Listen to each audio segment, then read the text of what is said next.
Bonjour à toutes et à tous. C'est un plaisir de se retrouver parmi vous cet après-midi. Le titre de l'intervention, c'est Consumer le péché. C'est un grand chantier au niveau des différentes présentations. C'est un module que je vais vous présenter. Il y en a beaucoup. Le principe et l'idée derrière cette première présentation, c'est comme comme dans un puzzle, une pièce isolée ne veut pas dire grand-chose, mais toute mise ensemble commence à avoir du sens et on voit qu'au fur et à mesure qu'on construit le puzzle, on voit finalement où le puzzle nous amène. Et c'est vrai que depuis 6000 ans, l'humanité est empêtrée dans le péché. Et la question qu'on peut se demander, c'est comment sortir de ça? Comment sortir? Y a-t-il une solution? Heureusement, il y en a une. Mais est-ce que nous faisons partie de la solution ou est-ce que nous faisons partie du problème? Dieu veut bien sûr que nous soyons tous une pièce dans ce puzzle et que nous soyons un élément de réponse face à ce qui s'est passé il y a 6000 ans. Avant de commencer, je vous demanderai juste d'incliner la tête et demander de nouveau la présence de Dieu. Père éternel, alors que nous allons entamer cette étude, je te demande une grâce toute particulière, c'est que non seulement tu puisses prendre possession de cette pièce, mais par-dessus tout, c'est que tu puisses prendre possession de nos cœurs. Seigneur, comme dans la parabole du semeur, le semeur sème, et malheureusement cette semence peut tomber sur de mauvais terrains. Tu connais nos vies, Seigneur. Je te demande que par ta grâce, cette semence, par la puissance de ton Saint-Esprit, puisse tomber dans le bon terrain. Que cette semence puisse croître, germer et surtout porter du fruit pour ta gloire et ta gloire seule, Seigneur. L'ennemi sème également. Qu'il ne puisse pas nous ravir, Seigneur, cette joie et cette paix que toi seul es capable de donner. Nous t'avons prié non par nos propres mérites. Seigneur, je n'ai rien en moi qui puisse faire prévaloir de quoi que ce soit. Seigneur, que nous puissions regarder à toi et non pas aux hommes, que tu puisses, Seigneur, nous tremper dans ton sang, nous purifier totalement, corps, âme, esprit, afin qu'en cet instant, l'ennemi ne puisse rien réclamer dans nos vies, Seigneur. Dans le nom de Jésus-Christ, nous t'avons prié, et par sa grâce. Amen.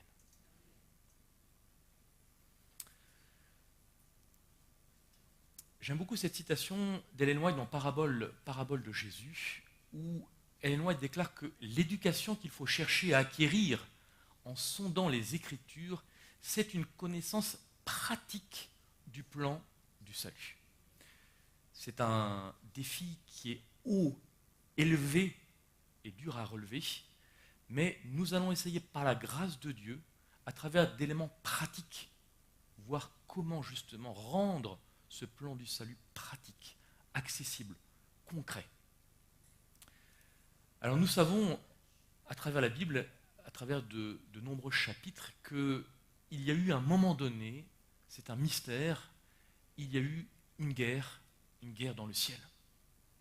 Non seulement cette guerre a eu lieu, mais également la bataille dans le ciel et la bataille sur terre s'est continuée.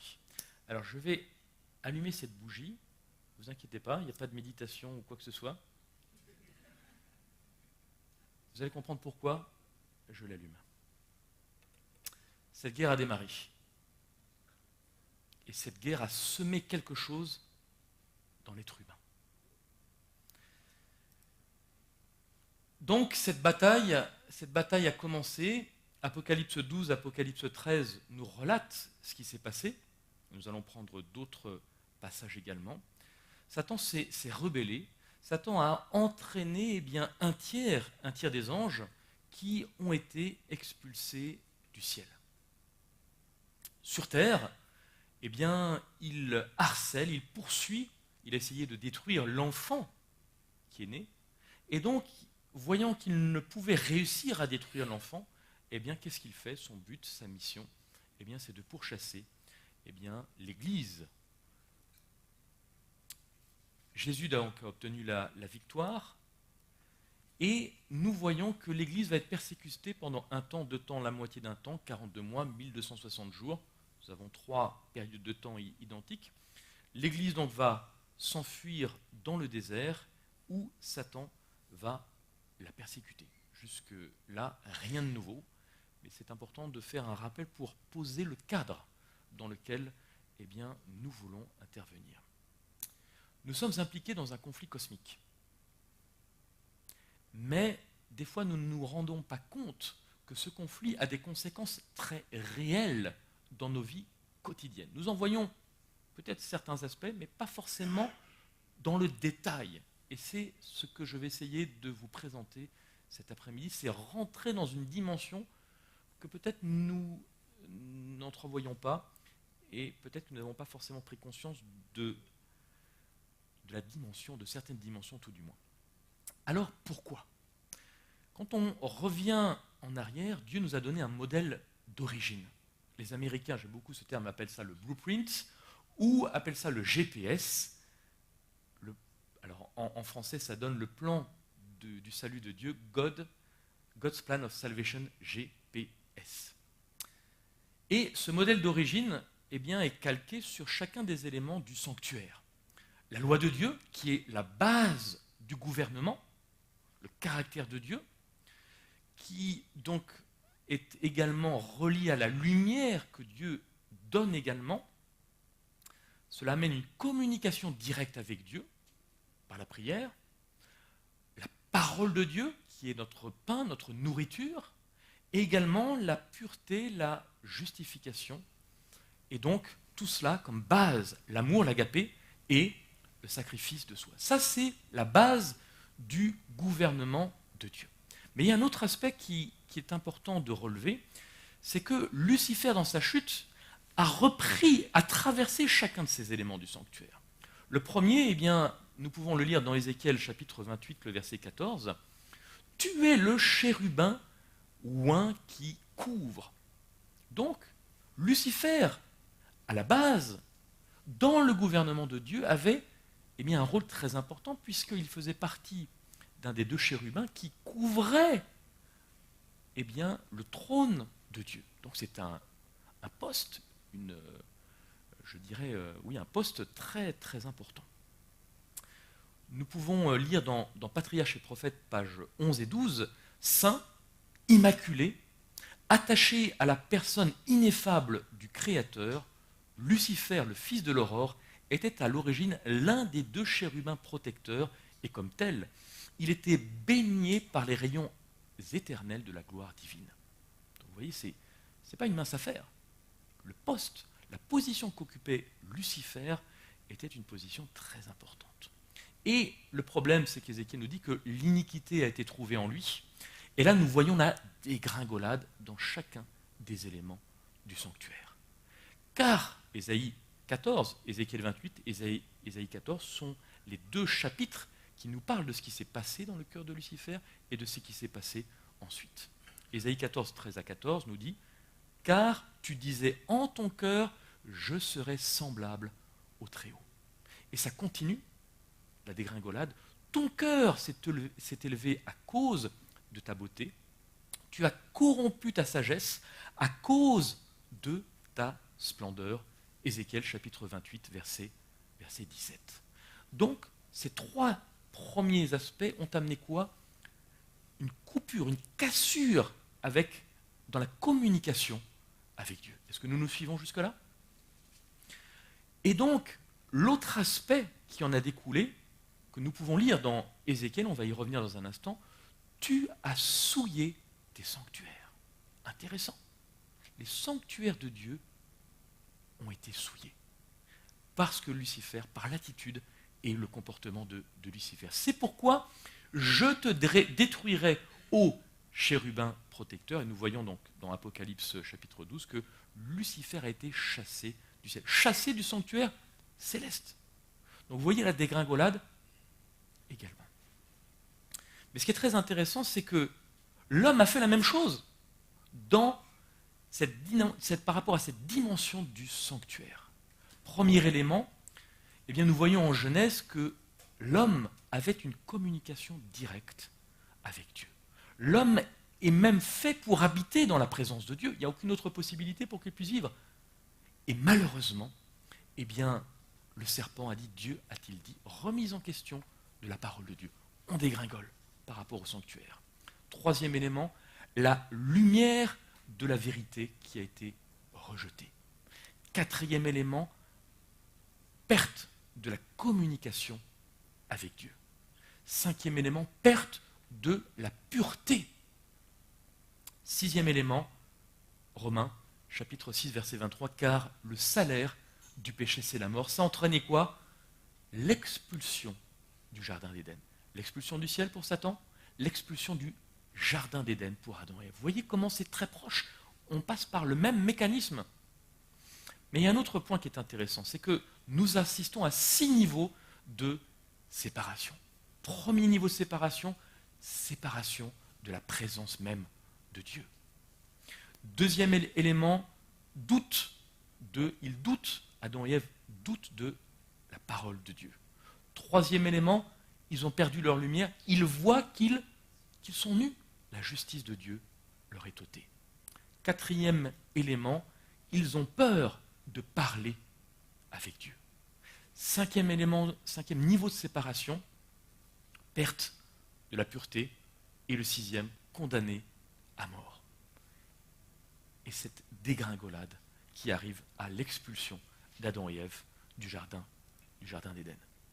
Par contre, ce qui est très intéressant, c'est que Babylone on assiste également à la chute de Babylone, et le rapport entre le lien qui existe entre Babylone et le sanctuaire est extraordinaire. Par contre, là, c'est dans le sens inverse. Babylone essaie de s'élever vers le ciel. D'ailleurs, la tour qu'a construit Nimrod à l'époque, juste après le déluge, c'est dans cette tentative de s'élever vers le ciel. Et à quoi assiste-t-on? On voit, alors on peut commencer par l'inverse, l'Eucharistie, ce faux baptême, le faux baptême des enfants. Dieu a-t-il réellement dit, donc mélange de Bible, tradition et magistère? Ensuite, la prière au saint. Ensuite, le rôle du Saint-Esprit qui est supplémenté par le titre même de ce système Vicarius Filii Dei, le vicaire du Fils de Dieu, qui était normalement le rôle attribué au Saint-Esprit, et le rôle de le Dieu qui est sur son trône est remplacé. Ça, c'est un schéma que j'ai pris sur une fresque catholique qui explique le sanctuaire, où on voit la transposition qui est faite, l'ancienne alliance, la nouvelle alliance. Marie est au cœur même du sanctuaire, est entre les deux chérubins protégants. Vous voyez jusqu'où l'on va. Et c'est ça qui est intéressant dans cet élément-là. Mais quand on le met en rapport maintenant avec Apocalypse 13, verset 2, qu'est-ce que nous pouvons lire? Nous pouvons lire que le dragon lui donna quoi? Le dragon, on nous dit dans Apocalypse 13 que c'est Satan, le dragon va lui donner sa puissance, son trône. C'est exactement ce qui se passe. Satan lui donne son trône, c'est-à-dire que, j'anticipe, on va y arriver dans quelques instants, et donc va lui donner également une grande autorité. Donc ces 3 éléments sont donnés par Satan. Alors, heureusement, la bonne nouvelle, 1 Pierre chapitre 5, versets 8 et 9 nous rappelle l'enjeu et le combat qui a lieu. Soyez sobres, veillez, votre adversaire, le diable, rôde comme un lion rugissant, cherchant qui il dévorera. Résistez-lui avec une foi ferme, sachant que les mêmes souffrances sont imposées à vos frères dans le monde. Éphésiens chapitre 6, verset 11, revêtez-vous de toutes les armes de Dieu afin, c'est-à-dire que si nous voulons tenir ferme contre les ruses du diable sans prendre toutes les armes de Dieu, nous sommes en problème. Et nous allons être dans les difficultés. Jacques chapitre 4, verset 7 déclare « Soumettez-vous donc à Dieu, résistez au diable, et ce texte est quand même merveilleux, et il fuira loin de vous. » 1 Jean chapitre 5, versets 18 et 19, ce texte est incroyable. « Nous savons que quiconque est né de Dieu ne pêche point, mais celui qui est né de Dieu se garde lui-même, et le malin ne le touche pas. Nous savons que nous sommes de Dieu, et que le monde entier est sous la puissance du malin. Là, on a une promesse extraordinaire. Alors, comment ce conflit cosmique va-t-il impacter nos vies et peut-il affecter même notre salut? Parce que, au final, l'enjeu de ce que nous sommes en train de vivre, alors il y en a plusieurs, si nous nous mettons du côté de l'homme, l'enjeu, c'est le salut personnel, notre propre salut qui est en jeu. Maintenant, si nous nous mettons du côté de Dieu, eh bien, ce n'est pas le salut de Dieu, mais eh bien, c'est le caractère de Dieu qui est en jeu, la loi de Dieu. Donc, se tromper dans notre préparation ou louper des étapes risque de coûter assez cher, risque de coûter ni plus ni moins que la vie éternelle. Donc c'est pour ça que cet aspect-là est très important. Donc quel est le plan de Satan? Est-ce qu'il est important de connaître réellement le plan de l'ennemi? Imaginez, vous êtes en guerre, et nous sommes en guerre. Disons les choses telles qu'elles sont, nous sommes en guerre. Est-ce qu'il n'y aurait pas un avantage? Et je vais prendre cette image de la bataille d'Antietam qui s'est déroulée le 17 septembre 1862. Je vous replace dans le contexte, nordiste, sudiste, la guerre fait rage, et lors de cette fameuse bataille, eh bien, comme vous pouvez le voir, l'armée sudiste, forte de 40 000 hommes, avec une artillerie qui était relativement ancienne, ils avaient moins de moyens que les nordistes, commandée par le fameux général Lee, va envahir le Maryland en 2 colonnes. La première, sous les ordres de Lee, avance en occupant les lieux stratégiques, tandis que la seconde, sous le commandement de Jackson, va attaquer et prendre une ville qui eh bien, s'appelle Harper's Ferry et sa garnison. Et bien que, ayant 10 000 hommes pour la défendre, eh bien, la ville est facilement conquise. Et Jackson place une division pour rassembler les prisonniers et fait marcher le reste pour rejoindre son chef. Et là, un soldat nordiste, va découvrir par hasard en plein milieu d'un champ les plans d'attaque des sudistes, laissant ainsi un avantage incroyable. Et ces plans étant récupérés, eh bien, les nordistes n'en ont rien fait.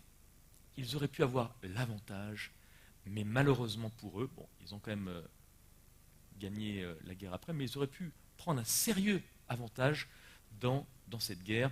Et McClelland, donc nordiste, major nordiste, ne prend aucune initiative pendant les 18 heures qui vont suivre et laisse ainsi passer sa chance d'affronter une armée sudiste qui est divisée en 2 camps.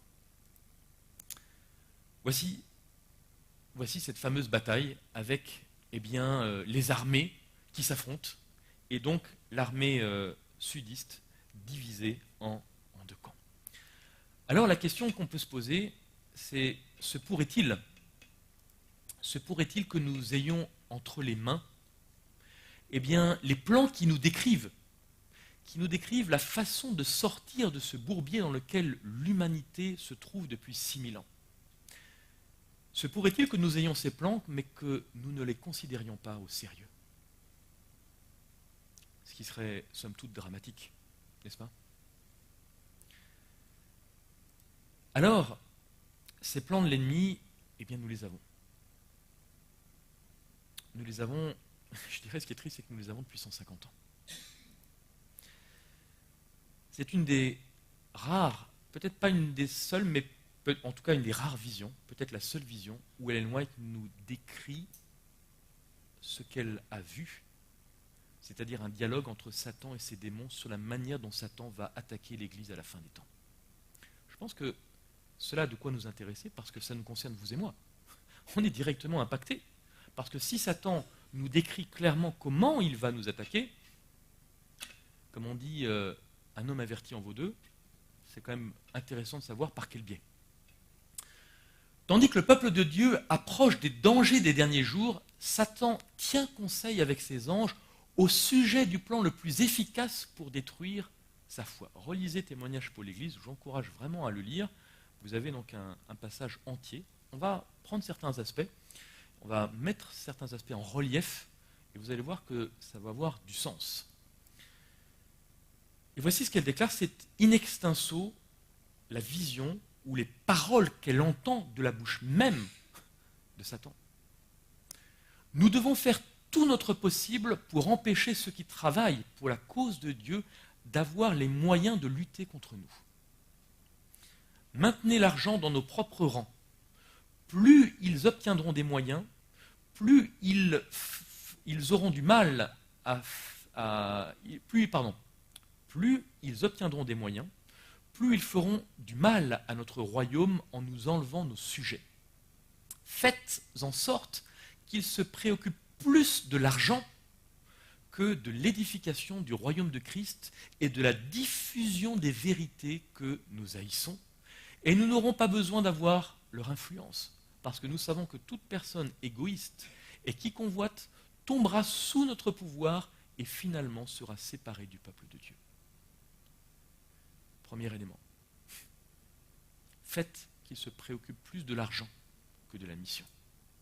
Toute personne égoïste qui se préoccupe plus de l'argent ou de la convoitise, elle est déjà entre nos mains. On la maîtrise déjà. Ça continue. Par l'intermédiaire de ceux qui ont l'apparence de la piété, mais qui ne connaissent pas son efficacité. Donc ça veut dire que Satan reconnaît là qu'il y a des gens qui peuvent mettre cela en pratique. C'est énorme. Nous pouvons en gagner beaucoup qui, autrement, nous feraient beaucoup de mal. Ceux qui aiment le plaisir plus que Dieu seront nos collaborateurs les plus efficaces. Là, il ne parle pas des gens de l'extérieur, il parle des chrétiens, de ceux qui sont dans l'Église. Ceux qui appartiennent à cette catégorie de personnes, s'ils sont capables et intelligents, serviront d'appât pour en attirer d'autres dans nos pièges. Beaucoup n'auront aucune crainte de leur influence puisqu'ils professent la même foi. De cette manière, nous les induirons à croire que les exigences du Christ sont moins strictes que ce qu'ils imaginent. Et qu'en ressemblant au monde, ils pourraient exercer plus d'influence sur les mondains. Alors, j'ai mis en rouge un terme, plus d'influence que les sécularisés. Ça, c'est un terme à la mode, c'est vraiment, c'est dans l'air du temps. Alors, on parle des sans-église, des sécularisés. On a inventé un nouveau terme. Est-ce que du temps de Jésus, il y avait des sécularisés? C'est un terme qui n'existait pas. On croit ou on ne croit pas. Point final. Et aujourd'hui, on a inventé des termes pour dire, voilà, il y a une catégorie de gens, on n'arrive pas à l'atteindre. Les sécularisés. Non, cette catégorie-là, si vous saviez comme c'est difficile. Ils se sépareront ainsi de Christ, alors ils n'auront pas la force de résister à notre pouvoir, et ils seront bientôt disposés à ridiculiser le zèle et la dévotion qu'ils avaient autrefois. Donc, il parle d'une catégorie de gens qui avaient du zèle, qui avaient de la dévotion, mais qui l'ont perdu. Ils l'ont perdu. Revenir à notre premier amour, frères et sœurs.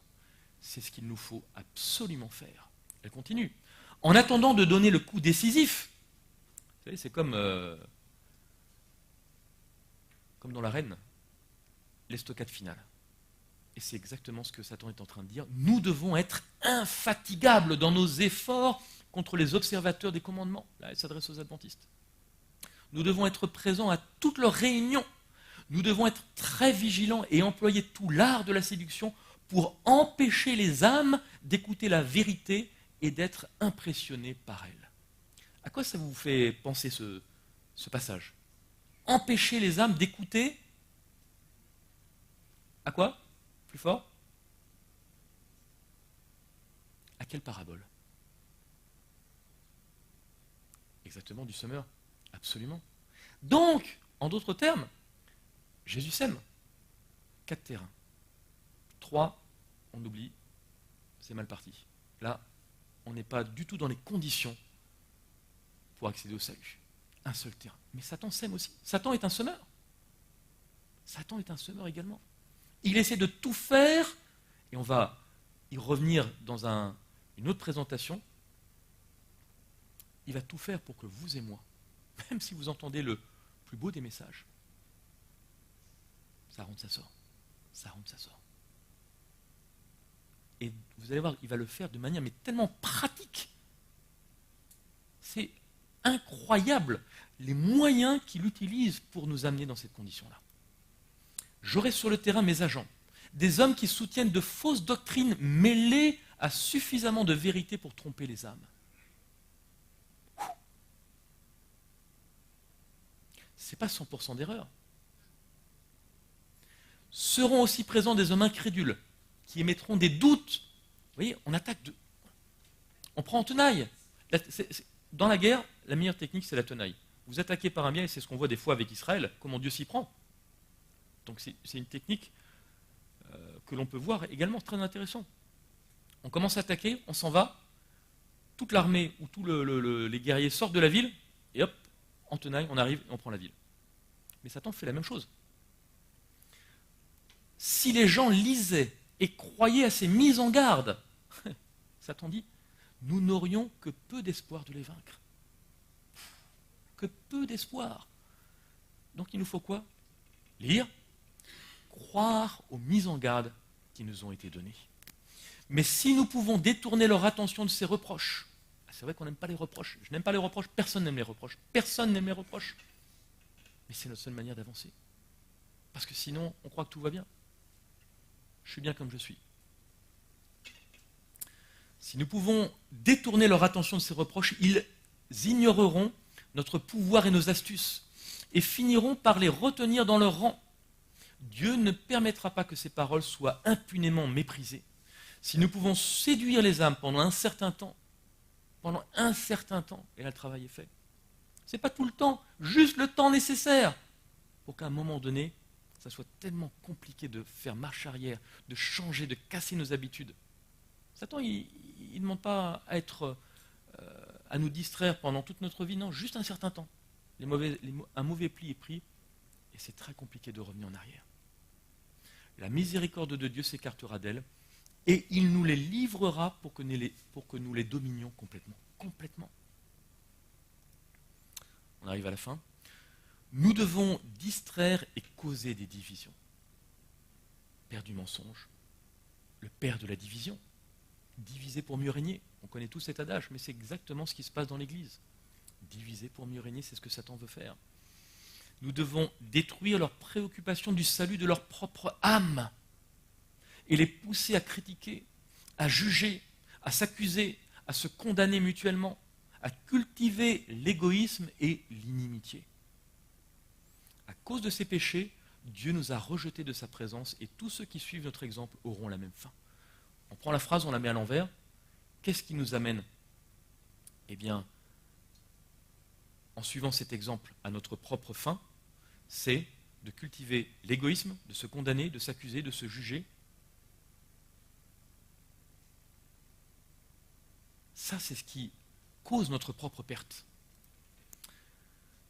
Alors, ces plans de l'ennemi, il y a un élément que nous voyons par rapport à ce qui s'est passé au ciel, mais par rapport à ce qui s'est passé dans le Jardin d'Éden. J'aime beaucoup cette citation, et c'est la citation que j'avais mise au départ en introduction de cette présentation. Et vous voyez, je l'ai décalée.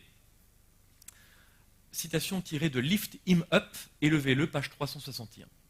Le but de Satan. Alors quand ça commence comme ça, je me dis, le but de Satan, ça éveille tout de suite notre intérêt, notre curiosité. Mais qu'est-ce qu'il veut faire? Le but de Satan est de couper toute communication entre Dieu et son peuple. S'il arrive à faire ça, alors on a l'exemple pendant la Seconde Guerre mondiale. À un moment donné, les Japonais, donc la guerre entre les Américains et les Japonais, Pearl Harbor, les Japonais avaient réussi à décoder le code secret des Américains. Vous vous imaginez? La seule manière de communiquer avec vos troupes sur le terrain, c'est par message codé. Et votre ennemi a décodé la clé qui permet de communiquer avec vos troupes. Et vous êtes en danger. Qu'est-ce qui s'est passé? On a fait appel aux Navajos, les Indiens Navajos, qui, eux, ont crypté un langage avec leur propre langue. Personne n'a pu décoder. Satan essaie de faire la même chose, de couper la communication, de coder les choses pour que on n'arrive plus à comprendre, à savoir ce qui se passe.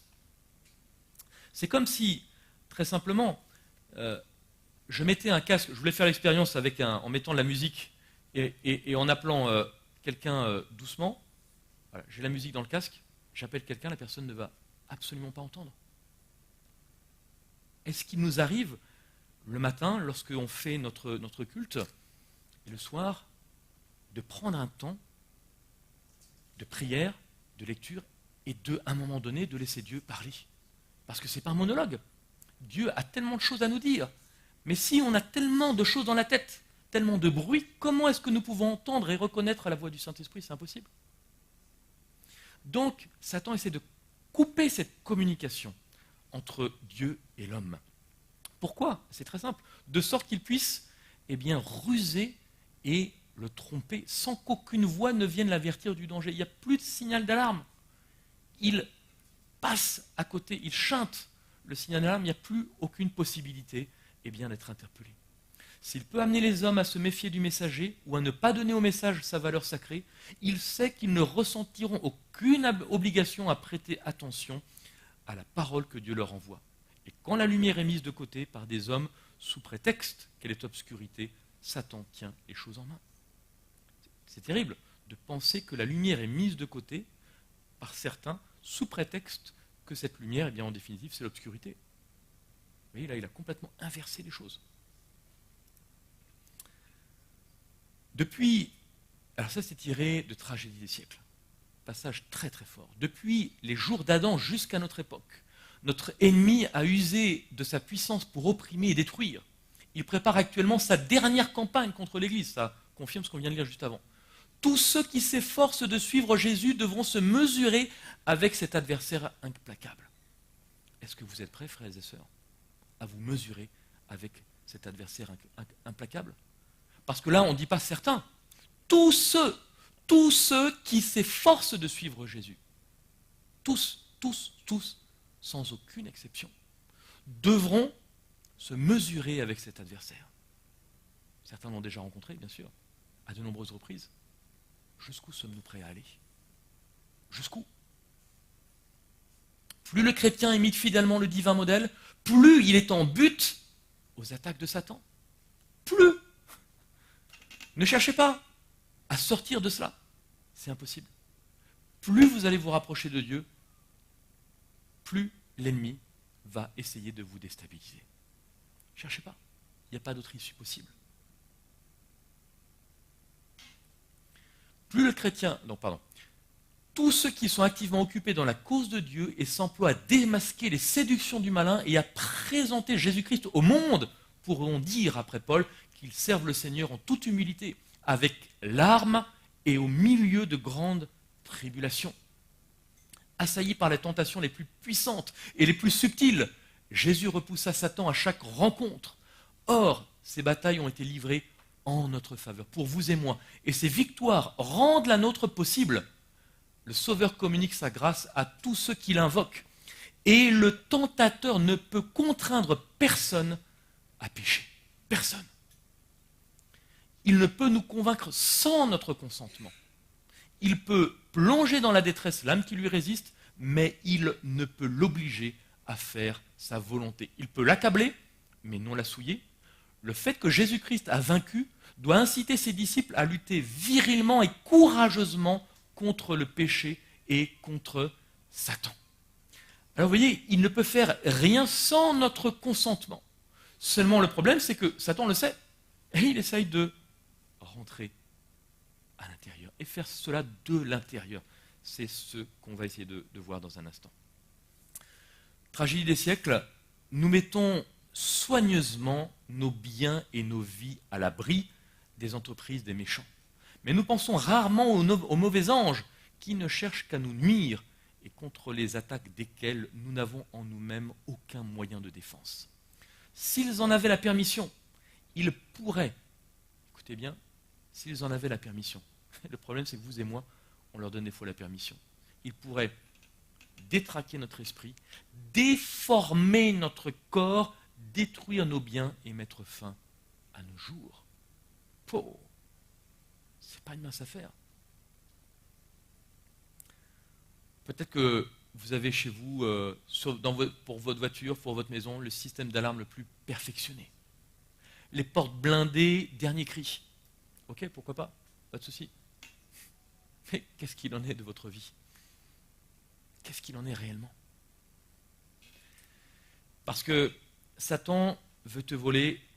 Alors, j'ai mis 3 choses, mais il y a bien plus. Je ne vais pas énumérer tout ce qu'il veut, mais j'ai regroupé ça sous 3 parties, ta joie et ta paix. Parce que 2 choses que Satan ne pourra jamais donner, c'est la joie et la paix. Ça, il est incapable de le faire. Ton identité, ton histoire, ton intimité.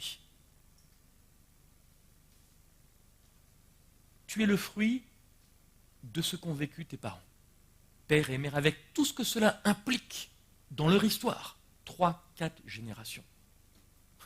On ne veut pas y échapper. Et Satan le sait. Il sait que dans un mariage, il y en a un qui est dysfonctionnel ou qui a un héritage tellement lourd, ça peut suffire pour que, hop, au niveau de la génération suivante, c'est bon. Il a déjà une emprise. Et ça, chers amis, le but au travers de ce séminaire, c'est de mettre un terme définitivement au gâchis que Satan a fait dans nos vies. Par la puissance du sang de Jésus-Christ, c'est de terminer avec ça. Que nous puissions ressortir en disant, non, on ne peut plus continuer comme ça. Et ça va jusqu'où? Ça va jusqu'à tes cellules, ça va jusqu'à tes neurones, et ça va à tes nutriments. Satan cherche à voler tout ça. Il veut voler tes cellules, il veut voler tes neurones, et on verra comment, de quelle façon, de manière très très très simple et très concrète. Alors voilà, une porte blindée high-tech, dernier cri, avec tous les verrous possibles et imaginables. Comment Satan peut s'introduire dans nos vies? Quelles sont les failles qu'il peut utiliser? Et la question surtout qui est importante, est-ce que nous avons verrouillé toutes les portes? Une brèche suffit pour qu'il s'introduise. L'ennemi s'est introduit malheureusement dans nos vies, dans nos foyers, dans nos activités, dans nos loisirs, dans tous les domaines de notre vie, dans tous les recoins même de notre existence. Dans le cerveau? Absolument dans notre cerveau. Dans nos cellules? Ah, si vous saviez, absolument dans nos cellules. Dans notre ADN? L'ADN, c'est ce qui fait la particularité de l'être humain, c'est notre personnalité. Satan rentre et change notre ADN et on verra comment. Ainsi, donc 2 Corinthiens 3,18, ce texte est merveilleux. Nous tous qui contemplons comme dans un miroir la gloire du Seigneur à visage découvert, nous sommes changés en la même image de gloire en gloire, à savoir comme par l'Esprit du Seigneur. Ce texte est merveilleux. En contemplant Christ, nous sommes transformés. C'est la seule manière d'être transformés. Contempler Christ. Mais est-ce que cette loi ne s'applique que pour Dieu? Ou est-ce qu'elle s'applique également pour Satan? L'ennemi s'est introduit, comme je vous l'ai dit, partout dans nos vies. Et Satan, par tous ces biais-là, fait ou essaye de faire que, en le contemplant ou en contemplant ce qu'il met devant nos yeux, nous puissions être changés en la même image que ce qu'il met devant nos yeux.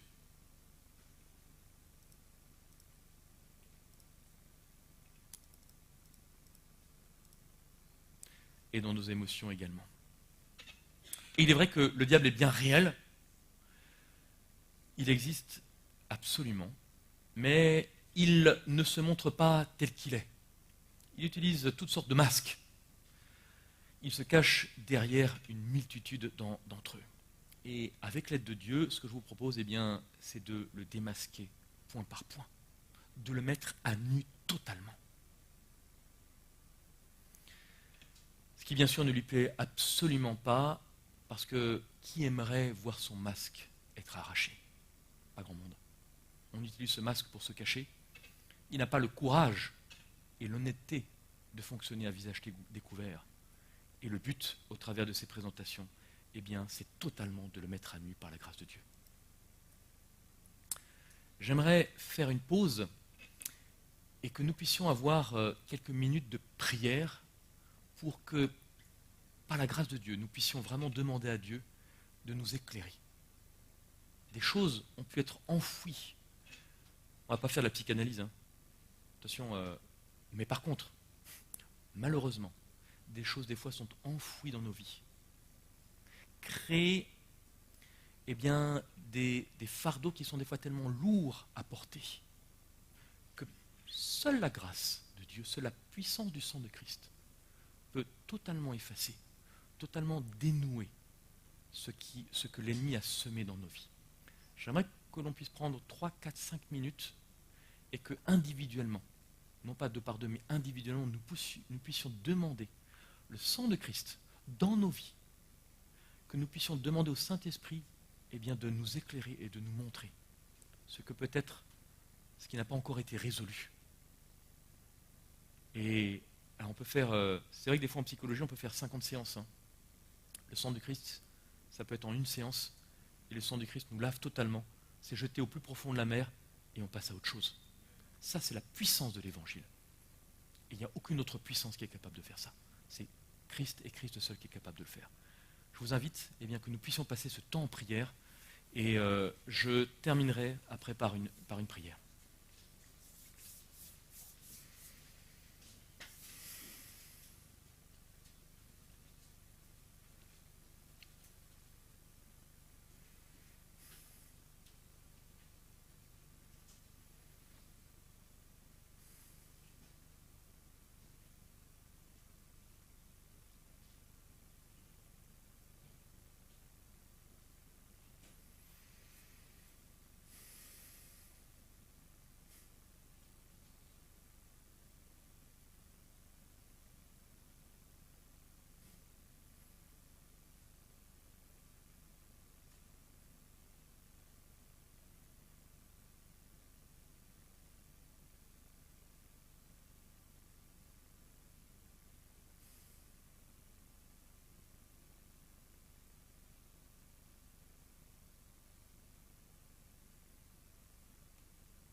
Prions.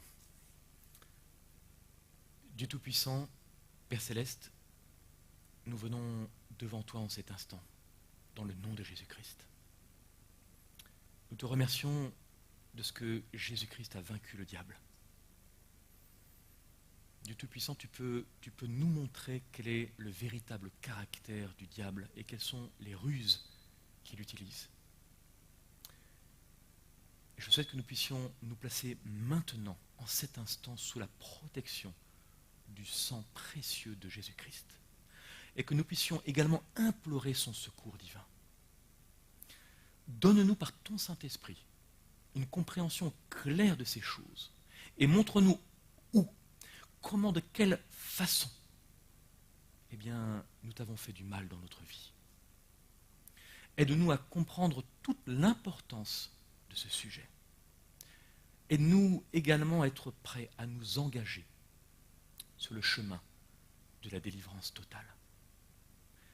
Je m'appuie en cet instant et nous nous appuyons en cet instant sur ta promesse. Vous connaîtrez la vérité et la vérité vous rendra libre. Tu as dit, Seigneur, que tu es le chemin, la vérité et la vie. Donne-nous la certitude que Jésus est vainqueur dans notre vie également, Seigneur. Tu nous as promis, je ferai tout ce que vous demanderez en mon nom, afin que le Fils manifeste la gloire du Père. je crois, Seigneur, que tu peux réaliser ces promesses dans nos vies. Daigne exaucer notre prière en cet instant. Et je te remercie d'avoir remporté cette victoire pour moi, pour nous, pour chacun d'entre nous, Seigneur, et de remplir notre cœur de joie, de paix, de reconnaissance. Nous t'avons prié dans le nom de Jésus-Christ. Amen.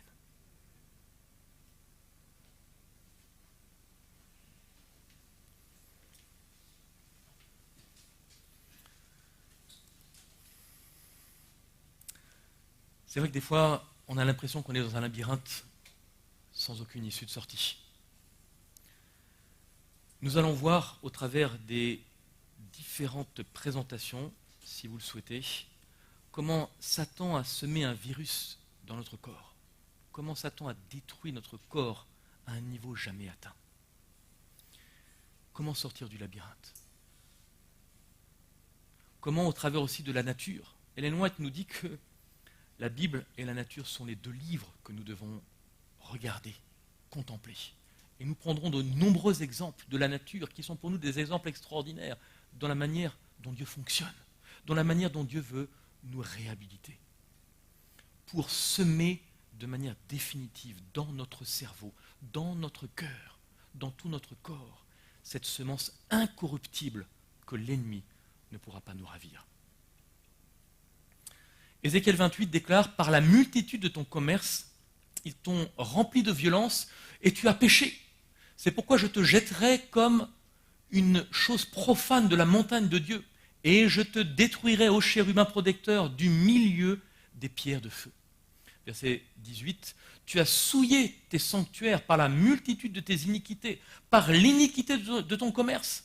C'est pourquoi je ferai surgir du milieu de toi un feu, lequel te dévorera. Et je te réduirai en cendres sur la terre à la vue de tous ceux qui te contemplent. » Version King James. Qu'est-ce qui, à la lecture de ce texte, saute à vos yeux? Il y a beaucoup de choses, mais il y a un point sur lequel j'aimerais m'arrêter, que nous n'avons pas encore abordé. Allez-y, plus fort, n'hésitez pas. Pardon? Tu as souillé le sanctuaire, tes sanctuaires. Absolument, on en a parlé. On pourrait rentrer plus dans le détail, mais un autre aspect. Exactement, merci frère. Par la multitude de ton commerce. Je dis, mais qu'est-ce que c'est cette histoire? Et non seulement une fois, verset 16, mais verset 18. Par l'iniquité de ton commerce. Mais on parle de quel business? De quel commerce concrètement? Ce qui est intéressant de noter, c'est que le terme commerce qui est employé ici en hébreu, c'est le terme marchandise, trafic, négoce, commerce. À quel trafic donc Satan s'est-il livré au ciel? Par ta grande sagesse, il faut revenir au verset 5, et par ton commerce, 3 fois dans le même chapitre, c'est beaucoup. Tu as accru tes richesses, et par tes richesses, ton cœur s'est élevé. Donc, on est en train de nous dire que Lucifer a commencé à commercer quelque chose au ciel, et finalement il a souillé le sanctuaire. Avec quelle marchandise, quel type de marchandise? Eh bien, il faisait du trafic. Quel est ce trafic auquel il se livrait au sujet du sanctuaire? Eh bien, Satan transportait des mensonges, commerçait des mensonges au sujet du sanctuaire et du gouvernement de Dieu. Et lorsque Satan et ses anges ont été jetés sur terre, ils ont commencé à vendre les mêmes mensonges à l'humanité. Et nous savons que Satan est venu tromper le monde entier, et donc son mode de fonctionnement n'a absolument pas changé. Il cherche à semer le doute dans les esprits sur le caractère de Dieu, sur l'amour de Dieu, et il le fait dans une large mesure par l'intermédiaire de systèmes religieux. Et regardez ce parallèle qui est frappant. Dieu et Satan. Dieu a un sanctuaire céleste. Mais Satan aussi a un sanctuaire, nous l'avons vu, par rapport à Babylone, un faux sanctuaire. L'épouse du Christ, Dieu vient rechercher une épouse pour son fils. Mais nous voyons aussi que Satan a aussi une épouse, Babylone. L'école du Christ, celle dans laquelle il nous faut entrer pour que Dieu puisse nous transformer. Mais nous voyons aussi que Alors oui, je n'ai pas changé à droite, je viens juste de le faire. Donc nous voyons également que Satan a aussi une épouse, a aussi une école, pardon. L'école de Babylone. Et nous rentrerons en détail également là-dessus. Donc la chute de Babylone eh bien, rentre dans cette dimension de commerce. Et d'ailleurs, qu'est-ce qu'on vendait pendant le Moyen-Âge? Des indulgences. Vous voyez le lien qui est fait également par ce biais-là. Satan souhaite que le monde entier l'adore. Que retrouvons-nous à cette époque charnière de l'histoire du christianisme? Cette église de Pergame, cette église, et vous avez par exemple cet ouvrage Pergame, l'église de la compromission. L'église où on fait ce mélange entre église et État, où eh bien, on fait tomber toutes les barrières. Je connais tes œuvres, et où tu demeures, mais là on parle d'un lieu physique, c'est-à-dire où est le siège de Satan. Et tu tiens ferme mon nom, tu n'as pas renié ma foi, même au jour où Antipas, mon fidèle martyr, a été mis à mort parmi vous, où Satan demeure. Donc, on est en train de nous décrire très clairement le lieu où se passe ce commerce, où se passe eh bien, ce qui s'est passé avec cette église de compromission. Donc, voilà, donc, de la même façon que nous avons vu que, eh bien, lorsque nous contemplons Dieu, nous sommes changés, de la même façon, à travers un faux sanctuaire, à travers une fausse épouse, à travers une fausse école, Satan essaie de nous transformer eh bien, à son image. Premiers écrits, il me fut montré que Satan était autrefois un ange heureux, élevé. Puis je le vis comme il était maintenant, comme il est maintenant. Il conserve une allure royale, ses traits sont encore nobles, car c'est un ange déchu, mais l'expression de son visage est chargée d'anxiété, de soucis, de tristesse, de malice, de haine, de déception, de tous les maux. Je remarquai particulièrement son front autrefois si noble, il était devenu fuyant. Sa longue habitude du mal dégradait toutes ses qualités et chaque mauvais trait était développé. Ses yeux étaient pleins de ruse, de malice et montraient une grande pénétration. On remarquait sur son visage un sourire si plein de malice et de ruse qu'il me fit trembler. C'est le sourire qu'il arbore juste au moment où il va fondre sur sa victime, comme un lion rugissant. Et lorsqu'il l'a pris dans ses pièges, ce sourire devient horrible. C'est cette défiguration, parce que la communication est totalement coupée, il n'y a plus de possibilité de retour entre Dieu et Satan, parce que cette communication est coupée que Satan s'enlaidit, est devenu monstrueux. Et c'est ce qu'il veut faire en vous et moi, de la même façon, par tous les biais possibles et imaginables. L'ennemi s'est introduit eh bien, à tous les niveaux de notre existence. La Bible nous lance un avertissement. Attention, danger de mort. Tout ce qui a trait au domaine de l'occultisme, au domaine du spiritisme, est clairement dénoncé dans la parole de Dieu, avec notamment dans le chapitre de Deutéronome, chapitre 18. Et pourquoi ces péchés, eh bien, appelés abominations, sont-ils particulièrement graves? Premier élément, c'est que se livrer à l'abomination, eh bien, c'est rechercher l'aide de Satan et non celle de Dieu. Premier élément. Deuxième élément, c'est que les péchés d'abomination sont une offense directe à Dieu et un rejet de sa personne. Troisième élément, en contrepartie de l'aide de Satan que je recherche à travers l'occultisme et à travers le spiritisme, je dois payer le prix fort, le prix élevé, et je suis accablé eh bien, de fardeau de dépendance. Satan veut causer ma ruine. Quatrième point, les conséquences négatives des péchés d'abomination peuvent se répercuter jusqu'à la 4e génération de mes descendants. Mais est-ce seulement l'occultisme dont Satan se sert pour nous faire tomber dans ces pièges? Bien sûr que non.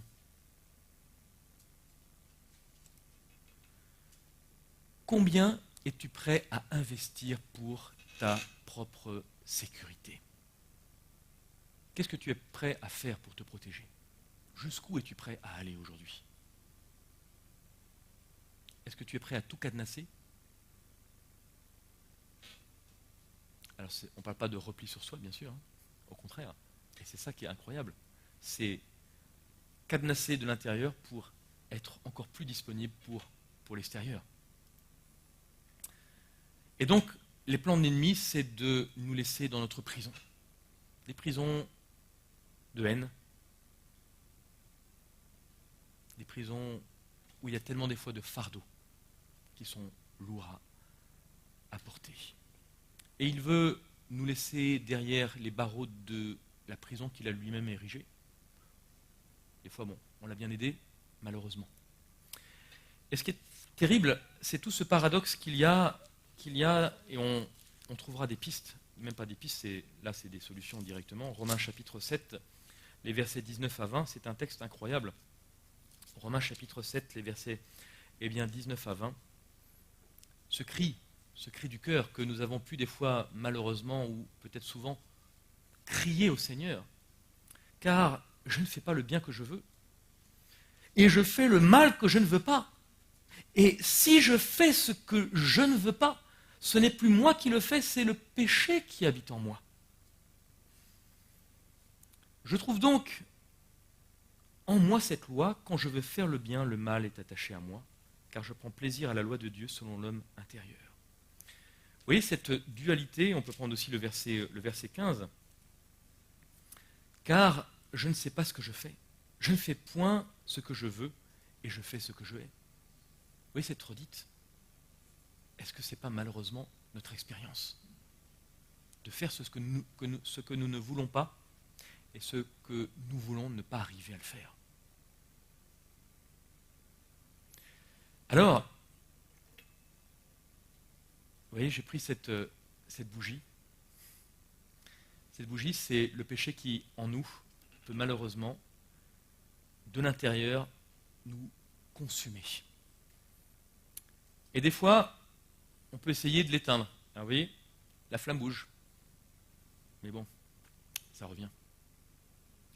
La seule solution, frères et sœurs, pour le détruire, c'est de le consumer totalement. Et il n'y a plus rien. Qu'est-ce qui alimente le péché? J'ai tout simplement coupé l'oxygène, le souffle qui alimentait la flamme. Ce que Dieu veut faire en nous, c'est la même chose.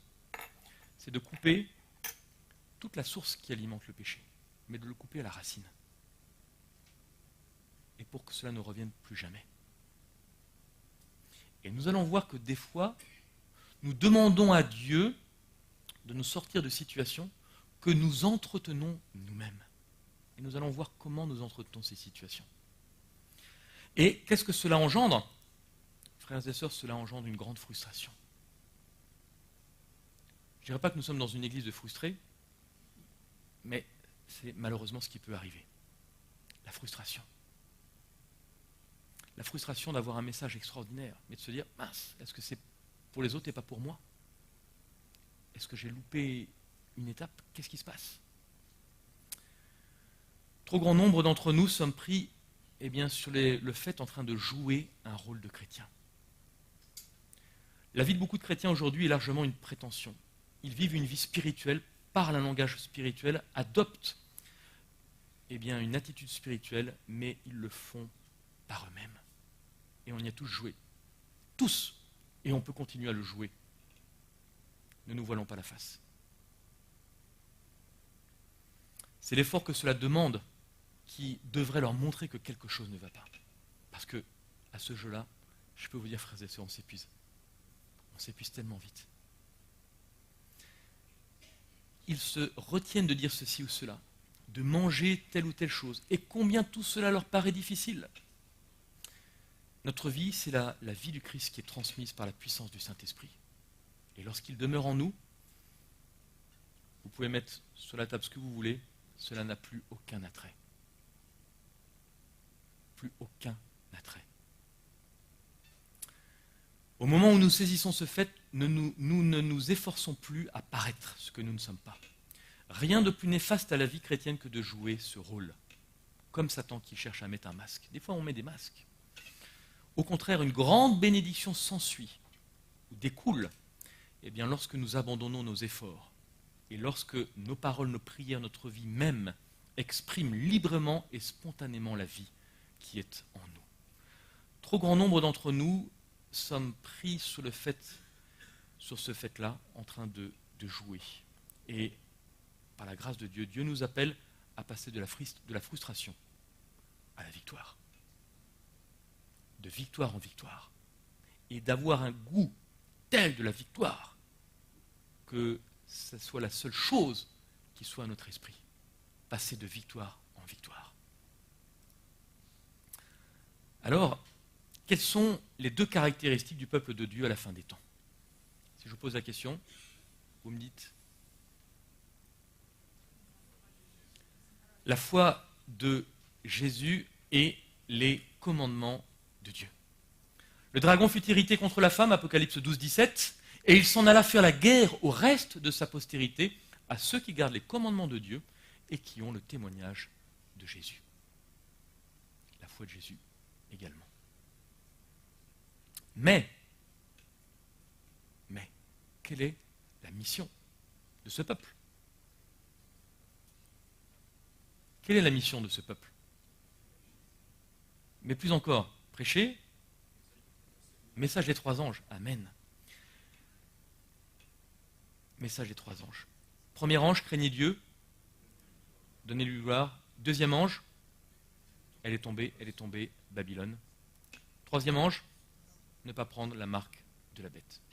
On est d'accord là-dessus? Et je pense que s'il y a un point où on est unis, où il y a une unité, c'est sur ce point-là. Ok, c'est déjà une bonne chose. Mais le problème, c'est comment l'accomplir. Comment accomplir cette mission si vous et moi, je reprends, comment accomplir cette mission si vous et moi n'avons pas expérimenté personnellement cela dans nos vies? Comment allons-nous dire aux gens de craindre Dieu si nous-mêmes on ne le craint pas? De dire elle est tombée Babylone si nous-mêmes nous y sommes?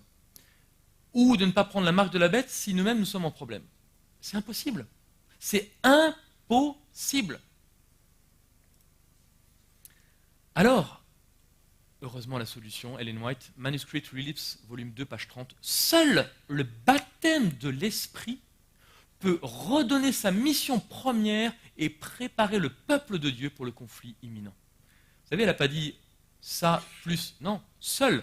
C'est-à-dire qu'il n'y a même pas d'autre solution. Vous oubliez tout le reste. La seule manière, c'est la pluie de la première saison. C'est la seule manière, il n'y en a aucune autre. Si nous ne passons pas individuellement par la pluie de la première saison, on peut oublier la mission. On peut oublier notre préparation, et après on peut oublier notre salut. La seule solution, eh bien, c'est le baptême de l'Esprit. Qu'il nous faut redemander une fois pour toutes. Chaque jour, chaque matin, redemander le baptême de l'Esprit. Et dans Heavenly Places, j'aime beaucoup cette citation, Ellen White décrit un paragraphe troublant. Tant de gens vivent accablés, ils tombent dans le péché et se repentent sans cesse, demeurant toujours sous un nuage de condamnation. Ils ne croient pas dans la parole de Dieu. Ils n'arrivent pas à croire que le Seigneur fera ce qu'il a promis. Vous blessez le cœur de Christ par vos doutes, alors qu'il nous a tellement donné de preuves de son amour. Qu'est-ce que ça? Ça rejoint quoi ce qu'on vient de voir, la frustration? Mais comment voulez-vous ne pas être frustré en vivant cela? Et comme disait les mois, qu'il pêche, il prie, il pêche, il prie. C'est tellement frustrant, on ne peut pas avancer. Et qu'est-ce qui arrive? Eh bien malheureusement, c'est une situation où on essaie d'avancer dans la vie chrétienne avec tellement de bagages lourds à porter. Lourds à porter. Mais si on les déposait une fois pour toutes, vous voyez le temps qu'on peut gagner, les déposer une fois pour toutes. Et on dit que des fois l'Église est comme un hôpital.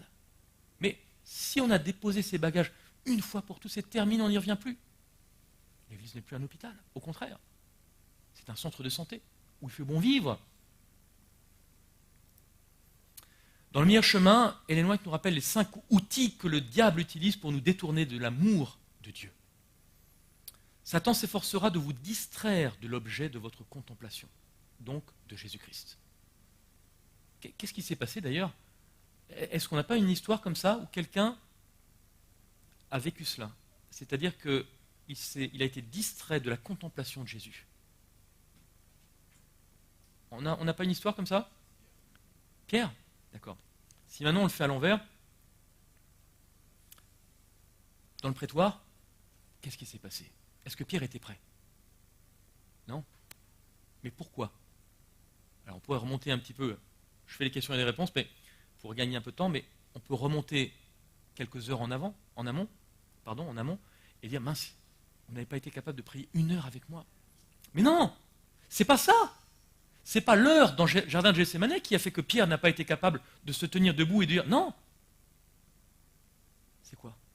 Ellen White nous dit, je vous invite à relire Jésus-Christ, elle nous dit que si Pierre avait gardé les yeux fixés sur Jésus-Christ, il aurait passé 1 heure avec lui et il n'aurait pas eu cette attitude dans le prétoire, ni dans le jardin de Gethsémane d'ailleurs. Détourner le regard de Jésus, vous voyez les conséquences que ça a eues. À ce moment-là, et heureusement Dieu est plus fort, Dieu est capable de faire que malgré cela, par la repentance, on comprenne l'impact d'une telle décision. Et donc, par quel biais Satan le fait? Les plaisirs du monde, les soucis, les tristesses, les fautes des autres et nos propres fautes. Voilà ce que Satan essaie sans cesse de mettre à notre esprit. Alors, je vais vous lire une expérience qui m'a beaucoup interpellé lorsque je l'ai lue. Je vous la lis. J'ai un jour entendu un homme demander à son pasteur ce qu'il faudrait pour qu'un vrai réveil de l'Esprit Saint, c'est ce qu'on vient de voir, hein, sans l'Esprit Saint, c'est mort. Donc, qu'est-ce qu'il faudrait faire pour qu'un vrai réveil de l'Esprit Saint survienne dans sa vie et son ministère? Son pasteur lui expliqua qu'il devait le baptiser afin de lui montrer. L'homme trouva sa démarche étrange, mais il accepta. Dans le baptistère, le pasteur couvrit le nez de l'homme de sa main et l'immergea doucement. Plutôt que de le relever immédiatement après, le pasteur continua à le maintenir sous l'eau. L'homme, incertain de ce qui se passait, commença à lutter un peu. Mais l'empoigne du pasteur était ferme. Au bout de quelques instants, la panique s'empara de lui. Et croyant que le pasteur essayait peut-être de le noyer, il se débattit violemment pour se libérer. C'est à ce moment-là que le pasteur le ramena à la surface. Visiblement secoué et haletant, l'homme cria « Mais que diable étiez-vous en train de faire? Me noyer ?» Le pasteur lui répondit calmement « Lorsque vous serez aussi désespéré de vivre ce réveil que vous l'avez été de respirer à l'instant, alors le Seigneur enverra le réveil. » Nous déployons un grand zèle lorsqu'il s'agit de rechercher la réussite et les honneurs de ce monde. Les athlètes sont applaudis pour leur énergie, les hommes d'influence sont en haute estime pour leur persévérance et leur dévouement, mais qu'en est-il de notre obstination pour la perle de grand prix ou de notre trésor au ciel? Quand j'ai lu ça, je me suis dit, oh, c'est fort. Est-ce que nous sommes capables de nous débattre autant pour rechercher le réveil que cet homme sous l'eau se débattait pour rechercher l'oxygène?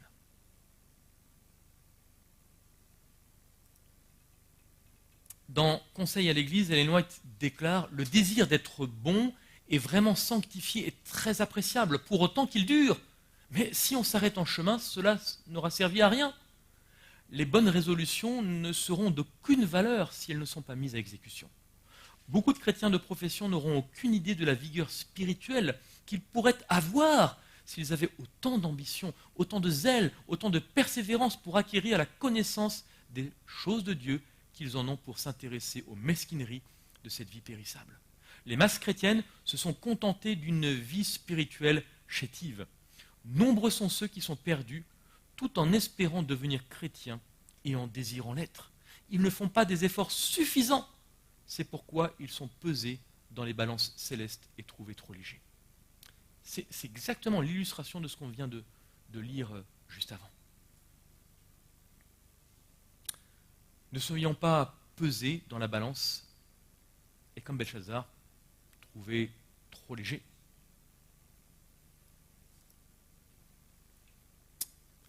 Face à face avec Jésus et je terminerai avec ça. Chaque année, depuis 2000, eh bien, des enchères sont organisées sur eBay. Qu'est-ce qu'on met aux enchères? Eh bien, tout simplement la possibilité d'avoir un dîner, une soirée avec le fameux milliardaire Warren Buffett.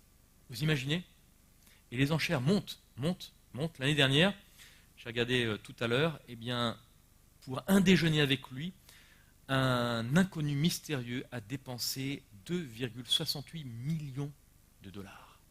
2,68 millions de dollars pour passer un tête-à-tête, pour déjeuner avec le milliardaire Warren Buffett. Vous dites, mais c'est fou.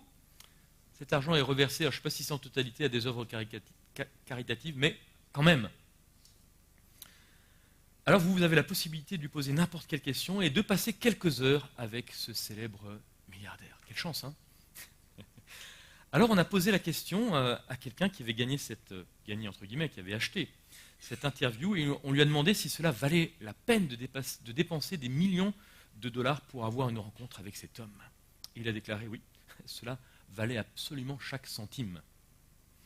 Croyez-le ou non, eh bien il a affirmé que c'était une expérience transformatrice.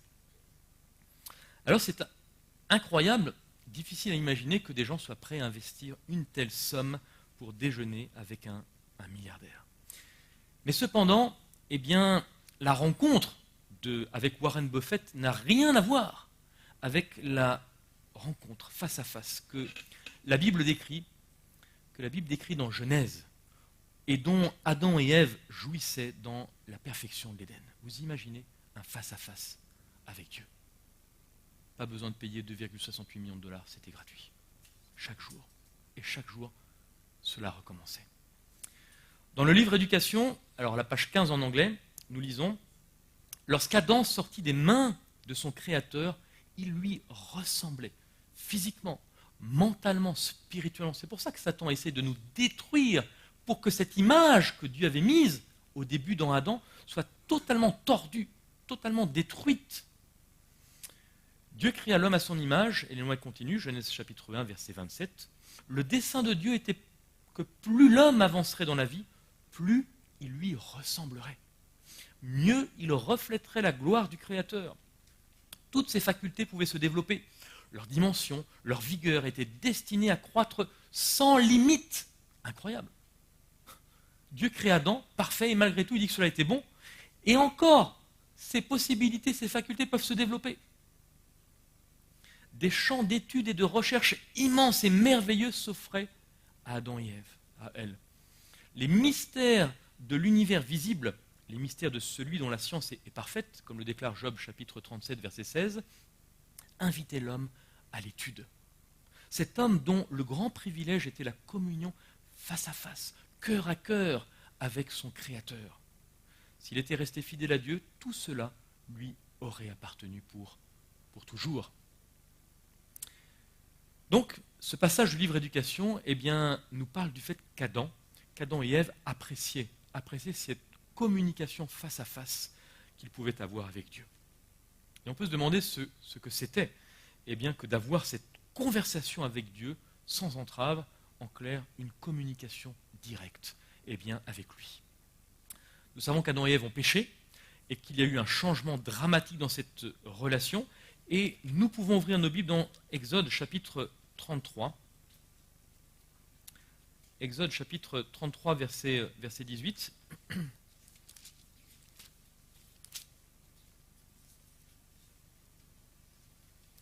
Et nous avons ici une expérience très intéressante puisque Moïse demande à Dieu une chose. Verset 18. Moïse dit « Fais-moi voir ta gloire ». Moïse demande quelque chose d'incroyable, d'impensable. Moïse demande à Dieu de le voir face à face. Ce qui n'avait plus été le cas, Moïse 1500, 4000, 2500 ans. 2500 ans où on oublie cette communication directe entre Dieu et l'homme. Et Moïse demande, 2500 ans après le péché, fais-moi voir ta gloire. Et qu'est-ce qui se passe? Il est sur la montagne en train de recevoir les commandements de Dieu même. ces commandements que Dieu va écrire avec son doigt. Et là, l'Éternel répond, je ferai passer devant toi toute ma bonté. Je proclamerai devant toi le nom de l'Éternel. Je fais grâce à qui je fais grâce et miséricorde à qui je fais miséricorde. L'Éternel dit, tu ne pourras pas voir ma face, car l'homme ne peut me voir et vivre. L'Éternel dit, voici un lieu près de moi. Tu te tiendras sur le rocher. Quand ma gloire passera, je te mettrai dans un creux du rocher et je te couvrirai de ma main jusqu'à ce que j'ai passé. Et lorsque je retournerai ma main, tu me verras par derrière, mais ma face ne pourra pas être vue. Et nous voyons au travers de ces 3 versets comment cette relation a été brisée au point tel que nous ne pouvons plus voir Dieu face à face et mourir. C'est ce que Dieu dit à Moïse. Et donc, face à cette communion directe qu'Adam et Ève avaient en Éden, sans entrave, eh bien, cela était rendu possible parce qu'il n'y avait pas de péché. En Éden, pas de péché, possibilité eh bien, de communier directement avec Dieu.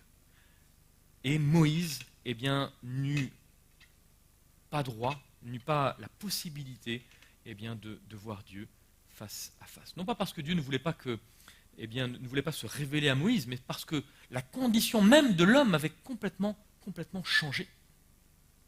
Et on peut se rappeler également l'histoire de l'Arche de l'Alliance enlevée par les Philistins dans 1 Samuel chapitre 6, et les versets 19 à 20. 1 Samuel chapitre 6, les versets 19 à 20. Et on voit que justement les Philistins vont rendre l'arche qu'ils ont volée au peuple d'Israël, qu'ils ont pris. Et en dévoilant l'arche, l'Éternel frappa les gens de Beth-Shemesh lorsqu'ils regardèrent l'arche de l'Éternel. Il frappa 70 hommes parmi le peuple. Et le peuple fut dans la désolation parce que l'Éternel l'avait frappé d'une grande plaie. Et les gens de Beth-Shemesh dirent, qui peut subsister en présence de l'Éternel, de ce Dieu saint? Et vers qui l'arche doit-elle monter en s'éloignant de nous? Ils envoyèrent des messagers aux habitants de Kirjath-Jéarim pour leur dire, les Philistins ont ramené l'arche de l'Éternel, descendez et faites-la monter vers vous. Même la gloire de l'Éternel par la Shekinah eh bien, ne pouvait être vue comme cela. Paul, dans Hébreux chapitre 12 et le verset 14,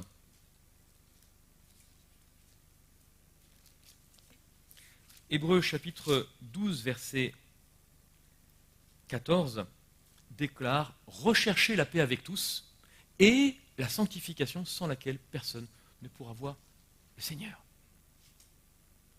Donc vous voyez le lien qui est fait. En Éden, cette communication est coupée.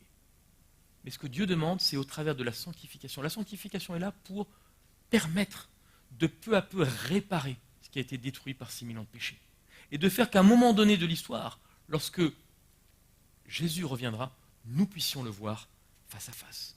Et ne pensons pas qu'un coup de baguette magique va suffire pour que ceux qui n'auront pas achevé eh bien, leur préparation le soient en un instant, d'un coup de baguette magique. Tout leur caractère, leurs traits, leurs mauvais défauts sont changés au retour de Jésus. Non, la Bible nous dit que ce n'est pas comme ça que cela fonctionne. Donc pour avoir en clair une rencontre face à face avec Dieu, eh bien le critère principal c'est la sanctification, c'est la sainteté. C'est ce que Dieu a institué au travers du plan du salut, que l'on pourrait aussi appeler le plan de la restauration, ni plus ni moins. Et qu'est-ce que ce plan de restauration, si ce n'est de nous ramener à la vie? Et dans Éducation et les loin qui poursuit, à cause du péché, la ressemblance de l'homme avec Dieu s'estompa, jusqu'à disparaître presque totalement. Les capacités physiques de l'homme s'affaiblirent, ses capacités intellectuelles s'amoindrirent, sa vision spirituelle se voila. Il était devenu mortel. Cependant, sa race n'était pas abandonnée au désespoir. Dans l'infini de son amour et de sa miséricorde, Dieu avait conçu le plan du salut et accordé à l'homme une seconde chance.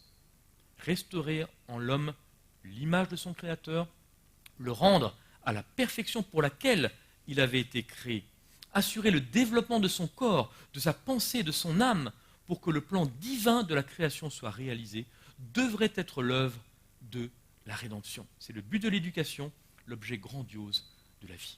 Éducation, donc alors en anglais c'est page 15, c'est chercher dans ces pages-là, c'est un texte très très fort. C'est ce que Dieu a voulu faire dès l'origine. Donc ainsi, eh bien le plan du salut ou le plan de la restauration, c'est de nous amener à de nouveau avoir une communication directe, eh bien face à face avec Dieu. Cette communication eh bien, a été détruite et le sanctuaire a été l'un des moyens que Dieu a utilisés. Psaume chapitre 77, verset 13, qui nous dit « Ô Dieu, ta voix est dans le sanctuaire ». Par le sanctuaire, nous pouvons retrouver, par le biais du GPS, l'accès eh bien, au plan du salut. Et lorsque nous regardons la description du sanctuaire, le lieu très saint contenait eh bien, l'arche de l'alliance où la gloire de Dieu résidait. Et lorsque nous revenons en Éden, eh bien, Adam et Ève résidaient dans le lieu très saint et avaient cette communication avec Dieu. Ainsi, le plan du salut consiste pour Dieu à nous ramener à une communication intime avec lui. Et Dieu réalise ceci en nous faisant passer dans le tabernacle et au travers du parvis, au travers du lieu saint, du lieu très saint, de ces trois phases. Il nous amène dans l'expérience du parvis. Il nous amène au travers de l'expérience de la justification qui comporte 2 points. La justification, c'est le pardon, la repentance pour nos péchés. Mais le deuxième volet, c'est la victoire, pour rejeter, pour faire un virage à 180 degrés face aux péchés pour lesquels nous avons demandé le pardon. Dieu nous offre, eh bien, par la nouvelle naissance, la puissance de résister, la puissance de rejeter le mal sous toutes ses formes.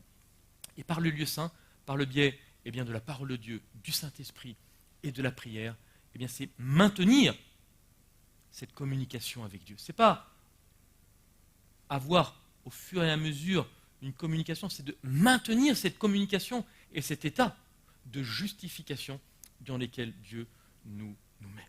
Et la dernière étape, c'est la glorification, lorsque Dieu reviendra pour nous prendre avec lui. Et ce que Dieu veut faire, eh bien, c'est de nous libérer de la présence du péché. On verra, si cela vous dit, dans d'autres ateliers, comment vraiment, eh bien, de manière très pratique, déraciner tout ce que l'ennemi a planté en nous, par des habitudes, par notre alimentation, par tout un tas de produits chimiques, etc. Comment, eh bien, en semant cela dans nos vies, quel est l'impact qui fait que, malheureusement, des fois, nous, comme Paul l'a dit dans Romains chapitre 7, nous aspirons à faire certaines choses, mais nous en avons l'incapacité. Parce qu'un travail doit se faire au préalable pour déraciner, une fois pour toutes, ce que l'ennemi a semé. C'est comme si aujourd'hui, pour prendre une image agricole, vous avez un champ qui est rempli de mauvaises herbes et puis vous espérez semer dessus. Non. Il faut non pas juste couper, il faut les déraciner, les brûler. Alors c'est vrai qu'aujourd'hui, l'homme a inventé toutes sortes de techniques, le Roundup et le Dicamba, qui est encore plus dramatique, puisque le Dicamba, tout ce qui n'est pas OGM, incroyable, tout ce qui n'est pas OGM va mourir. Donc je vous laisse présager de ce que Satan est en train de semer, non pas sur les prochaines générations, mais c'est tout de suite. Ça, c'est un aspect dramatique, parce que en changeant les aliments de manière, par rapport à des OGM, eh bien, nous avons aujourd'hui de nombreuses études qui montrent que c'est notre propre ADN, notre propre intégrité, notre propre personnalité qui est changée à travers cela. Mais c'est ce que Satan veut faire, c'est détruire tout ce qui peut ramener l'être humain à Dieu. Toute cette image, la détruire, la piétiner point par point, qu'il ne reste plus rien du tout, ni extérieurement, ni intérieurement. Et l'ADN, c'est la voie royale pour pénétrer dans notre corps et pour, de l'intérieur, changer tout ce qu'il faut changer. Tous nos organes. Le foie, si vous avez un foie qui dysfonctionne, comment voulez-vous neutraliser la graisse, le sucre et les métaux lourds? Impossible. Si vous avez une muqueuse dans laquelle vont être fixés, vont être assimilés les nutriments, comment voulez-vous résister? Comment voulez-vous avoir une immunité qui fait que, en cas de fatigue, hop, vous avez toujours l'énergie nécessaire pour aller de l'avant? Nous verrons tout cela en détail, de manière précise, et voir comment réhabiliter chaque point dans le détail. Que Dieu nous vienne en aide, parce que c'est un grand chantier, mais en tout cas je pense qu'au travers vraiment l'étude du sanctuaire, au travers d'aspects aussi pratiques, comment mettre l'ennemi en dehors de nos vies, une fois pour toutes. C'est la seule solution, frères et sœurs. Que Dieu nous vienne en aide. Je terminerai par une prière, et si vous avez la possibilité de vous lever, et nous demanderons, ou de vous mettre à genoux.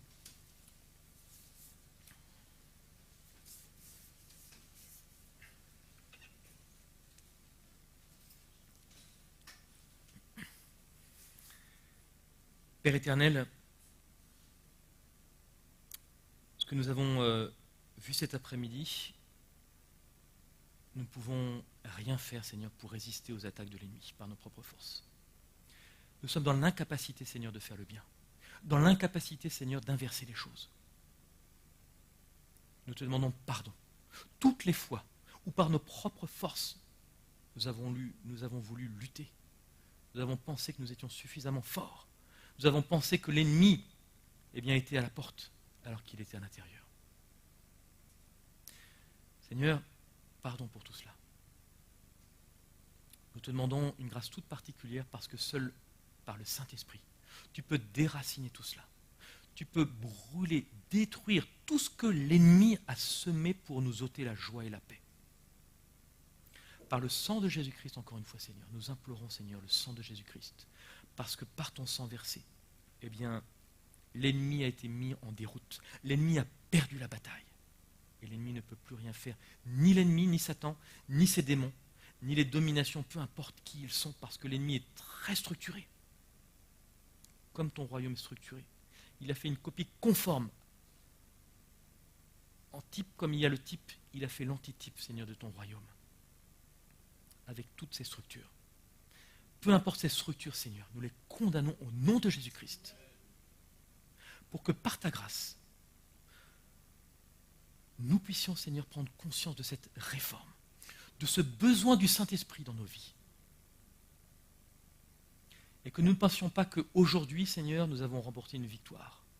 Parce que chaque jour, nous avons besoin, Seigneur, de venir devant ton trône de grâce.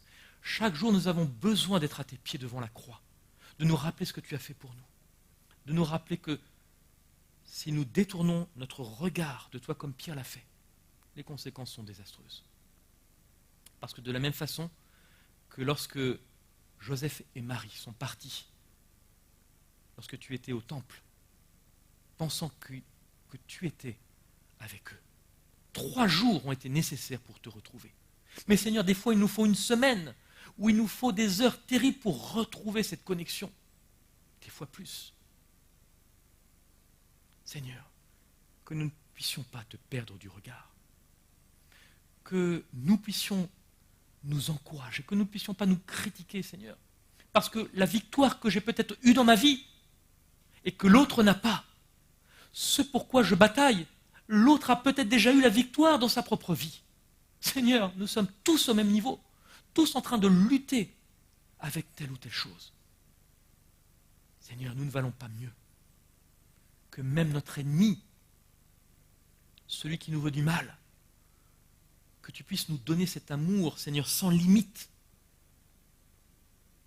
et que nous puissions passer de la frustration à un épanouissement total, non pas parce que les difficultés, les problèmes, les épreuves ne sont plus là, mais parce que, Seigneur, tu es avec nous dans les difficultés.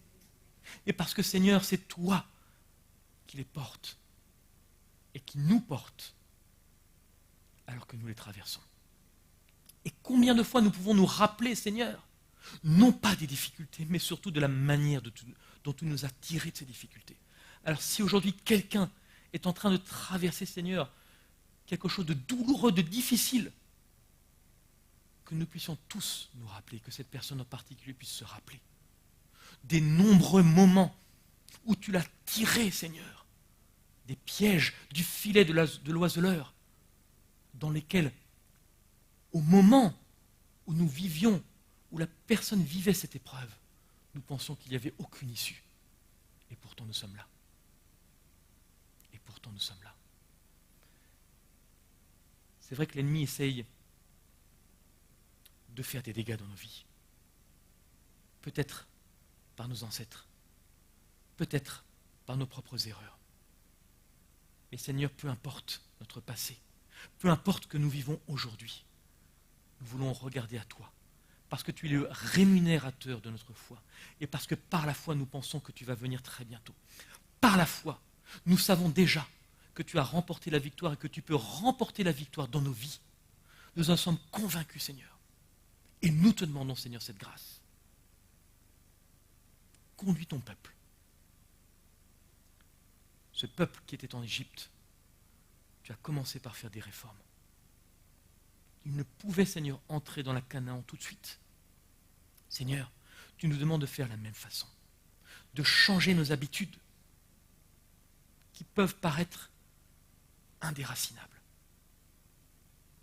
C'est pour ça, Seigneur, nous ne te demandons pas de prendre des résolutions aujourd'hui qui, comme en début d'année, ne pourront pas être tenues dans les semaines ou les mois ou les jours même des fois qui suivent.